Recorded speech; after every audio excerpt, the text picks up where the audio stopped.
budismo Risshoku Seikai, todas as pessoas desejam a felicidade e a buscam, consciente ou inconscientemente. De fato, ninguém realmente procura a infelicidade, mas, mesmo assim, o mundo está cheio de sofrimento. Há 2500 anos atrás, desejando libertar as pessoas do sofrimento e ajudá-las a conseguir uma vida de liberdade e paz, o Buda Shakyamuni ensinou-lhes o que elas deveriam fazer. Seus ensinamentos são mais do que regras para o comportamento exterior. Eles nos ensinam o que é mais importante a respeito de como nós pensamos e sentimos. Quando seu modo de pensar for transformado e expandido pelos ensinamentos de Shakyamuni, você conhecerá a verdadeira felicidade. A Risshoku Seikai o ajudará a consegui-la. A iluminação de Shakyamuni. O budismo compreende os ensinamentos de Shakyamuni, que nasceu na Índia há cerca de 2500 anos atrás. Em sua juventude, Shakyamuni colocou-se uma questão essencial: por que as pessoas estão perdidas na ilusão e portanto sofrendo? E procurou em sua prática religiosa encontrar uma libertação do sofrimento. Através de sua longa e incansável busca por uma resposta, ele atingiu a iluminação segundo uma tradição, durante uma alvorada clara iluminada por estrelas. De acordo com um sutra budista, suas surpreendentes palavras naquele momento foram: que misterioso! Que maravilhoso! Todos os seres sensíveis, sem exceção, estão dotados da sabedoria e das características especiais do Buda.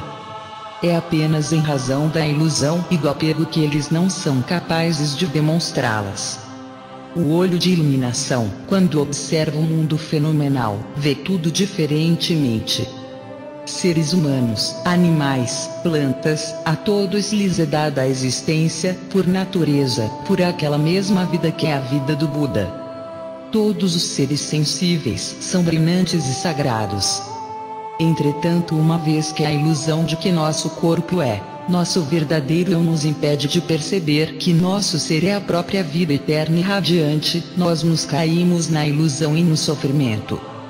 Tendo esta profunda compreensão, Shakyamuni meditou novamente sobre questões com as quais ele havia lutado por longo tempo: a natureza do mundo e dos seres humanos, como a vida deveria ser vivida, e como as pessoas deveriam agir juntas em comunidade. Finalmente, ele concebeu as verdades universais que podem ser aplicadas a todos, em qualquer tempo ou espaço. Após sua iluminação, Shakyamuni expôs aquelas verdades, primeiramente em Sarnath, às 5 ascetas, que haviam sido seus companheiros de busca.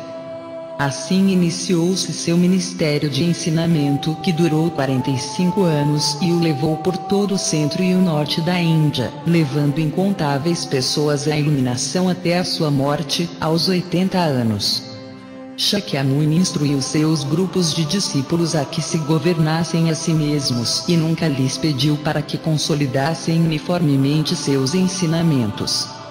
Uma vez que seu único propósito era livrar as pessoas do sofrimento, ele pregou a verdade para eles de maneira que concordassem com seus níveis de entendimento e com o tempo e o lugar.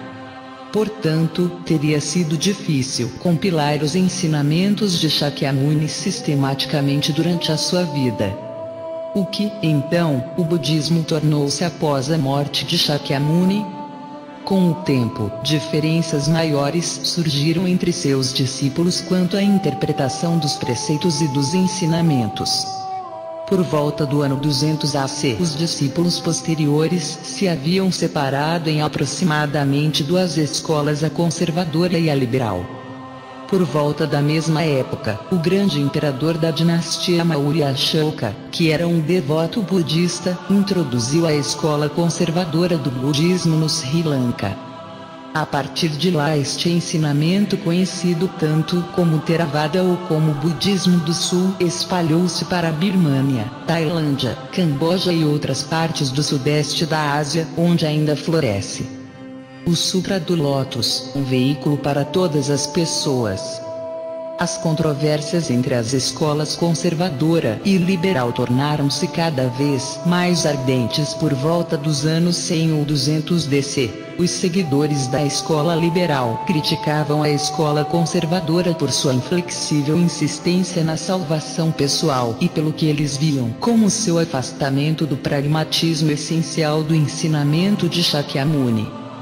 A escola liberal iniciou um movimento pela salvação das pessoas comuns leigas e compilou muitos dos sutras que compreendem os livros sagrados do Mahayana ou grande veículo do budismo. A escola conservadora respondeu este desafio com declarações firmes da correção de sua ortodoxia tradicional. Foi sob estas circunstâncias que o Sutra da Flor de Lótus da Lei Maravilhosa, ou Sutra do Lótus, foi introduzido num esforço para unificar as duas correntes do budismo em um único veículo a ser seguido por todas as pessoas. Uma vez que seu conteúdo representa a essência e a culminância do ensinamento de sabedoria, compaixão e libertação de Shakyamuni, o Sutra do Lótus foi reverenciado por incontáveis pessoas. Conforme o tempo passava, as pessoas começaram a achar o Sutra difícil de se entender. O Sutra do Lótus na China e no Japão. O budismo Mahayana foi posteriormente transmitido na direção norte da Índia, através da Ásia Central, para a China, ficando também conhecido como budismo do norte. Com esta corrente do budismo, o Sutra do Lótus chegou à China. Lá, o patriarca da escola Tentai Shi, 538 a 597, reverenciado como o pequeno Shakyamuni, escreveu muitos comentários excelentes sobre o Sutra do Lótus, explicando seus profundos ensinamentos. Através de seus esforços, muitas pessoas mais tornaram-se capazes de compreender e valorizar a mensagem de Shakyamuni. No ano em que Shi nasceu na China, o budismo chegou ao Japão a partir da China, via Coreia. A partir da introdução do budismo no Japão, os ensinamentos do Sutra do Lótus têm tido uma influência importante na cultura japonesa. Por exemplo, através da Constituição dos 17 artigos, que se baseou no espírito do Sutra do Lótus, o príncipe Shotoku, 574 a 622, estabeleceu o primeiro código legal do Japão, e o grande sacerdote Saisho, 767 a 822, fundou a seita japonesa Tendai Tentai, para levar este sutra a mais pessoas. Mesmo quando consideramos os fundadores de seitas aparentemente não relacionadas com o Sutra do Lótus, como Dogen, 1200 a 1253, que fundou a seita Soto Zen, descobrimos que o espírito do Sutra do Lótus é uma forte subcorrente em seus pensamentos e escritos. No 13º século, o sacerdote Nichiren, 1222 a 1282, infundiu uma nova vida no Sutra do Lótus e sustentou que apenas pela prática de seus ensinamentos é possível salvar a sociedade e a nação, tanto quanto o indivíduo. Entretanto, quase 7 séculos após a morte de Nichiren, o espírito de seus ensinamentos perdeu muito de sua vitalidade, e o verdadeiro espírito do Sutra do Lótus foi esquecido. Arishu Koseikai para as pessoas de hoje. Neste ponto da história do budismo, a Arishu Koseikai foi estabelecida, em 1938, por Nikkyo Nivano, presidente da Arishu Koseikai, e Myoko Naganuma, que morreu em 1957, com o Sutra do Lótus como sua escritura sagrada básica, para levar o espírito dos ensinamentos de Shakyamuni ao mundo moderno, para a salvação da humanidade. A Arishu Koseikai tem 227 divisões no Japão, e 6 divisões e 5 escritórios de ligação fora do Japão. A partir destas bases, são estendidos a todas as comunidades os tipos de trabalhos de disseminação que ajudam as pessoas a estabelecer um modo de vida budista de paz e harmonia, para elas mesmas e suas comunidades. A tarefa de expandir os conceitos budistas revelados no Sutra do Lótus por todo o mundo cabe a cada membro da Arishu Koseikai. O capítulo 15 do Sutra do Lótus refere-se às pessoas que espalham os ensinamentos hoje, após a morte do Buda, como bodhisattvas brotando da terra. Quando nós percebemos que nós somos aqueles bodhisattvas, a tarefa de propagar os ensinamentos dá às nossas preciosas vidas um significado adicional. Os nomes frequentemente sugerem a natureza ou as características dos seres. O nome Rishu Koseikai constitui-se de dois elementos. Rishu, que significa estar baseado na verdadeira lei ou ensinamento, e Kosei, que significa cultivar nosso caráter de modo a nos aperfeiçoarmos, encorajando-nos uns aos outros e interagindo com outros membros. O Kai é um sufixo que significa sociedade ou organização. A Rishu Koseikai é, assim, uma reunião de pessoas, as quais, baseando suas ações na verdadeira lei ensinada por Shakyamuni, esforçam-se em aperfeiçoar seus próprios caráteres enquanto se encorajam uns aos outros, e deste modo alcançam uma sociedade melhor e um mundo de paz. A Rishu Koseikai tem as três seguintes características fundamentais. Primeira, a verdadeira lei, sobre a qual a Rishu Koseikai está baseada, concorda com os princípios budistas essenciais expostos por Shakyamuni, tanto no Sutra do Lótus quanto nas doutrinas budistas básicas. A unidade da Rishu Koseikai com os ensinamentos de Shakyamuni, o fundador do budismo, é a sua principal característica como organização budista. Segunda, a Rishu Koseikai enfatiza a aplicação prática dos ensinamentos com o propósito de enriquecer a vida das pessoas.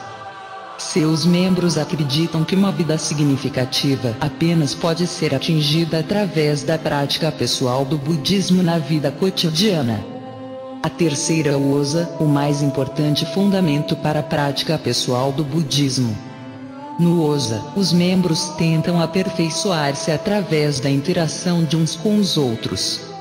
É uma reunião na qual os membros mais experientes ajudam os outros a compreender os ensinamentos e a orientá-los a pôr os ensinamentos em prática. O Osa é a mais vital atividade da Rishu Koseikai. Fé, os três tesouros. Nas práticas devocionais da manhã e da noite, nós iniciamos nossa recitação do Sutra com um poema, prestando homenagem aos três tesouros, no qual nós nos entregamos totalmente ao Buda, o eterno Buda Shakyamuni. A lei, o ensinamento do Buda, o Sangria, comunidade de fiéis. Nós prestamos homenagem ao Buda. Possamos nós, juntamente com todos os seres vivos, realizar o grande caminho e aspirar à intenção insuperável. Nós prestamos homenagem à lei. Possamos nós, juntamente com todos os seres vivos, penetrar no tesouro do Sutra e tornar nossa sabedoria tão vasta e profunda como o mar. Nós prestamos homenagem ao Sangha. Possamos nós, juntamente com todos os seres vivos, conduzir muitas pessoas à libertação de todos os obstáculos. Prestar homenagem é acreditar com toda a nossa mente e nosso corpo. Sem isso, não pode haver fé. Prestar homenagem aos três tesouros é o seu primeiro compromisso como budista e ao início de sua vida religiosa. Shakyamuni nasceu neste mundo como ser humano. Ele empenhou-se na disciplina religiosa, atingiu a budeidade, ensinou sua verdade para incontáveis pessoas e morreu com a idade de 80 anos. E verdade que Shakyamuni tornou-se um Buda neste mundo, mas seu verdadeiro ser está claramente revelado no capítulo 16 do Sutra do Lótus, Revelação da Vida Eterna, do Tathagata. Ele era a manifestação terrena do Buda eterno Siddhartha Gautama, que sempre existiu, é imortal, e tem sido iluminado desde toda a eternidade. O Buda eterno dá existência a tudo e está em tudo que existe. Em um sentido último, ele pode ser realmente chamado de a grande força vital ou verdade do universo. Uma vez que o Buda histórico, Shakyamuni, é portanto idêntico ao Buda eterno, os membros da Rishi Koseikai reverenciam o eterno Buda Shakyamuni como foco de sua devoção, o qual é fortemente chamado de o grande e benemérito instrutor e senhor, Shakyamuni, o eterno Buda. Cultuando sua representação visual na forma de uma estátua ou pintura, nós podemos prestar homenagem ao eterno Buda Shakyamuni. Rishi Koseikai, que a humanidade possa viver na luz, com a luz e para a luz, que assim seja.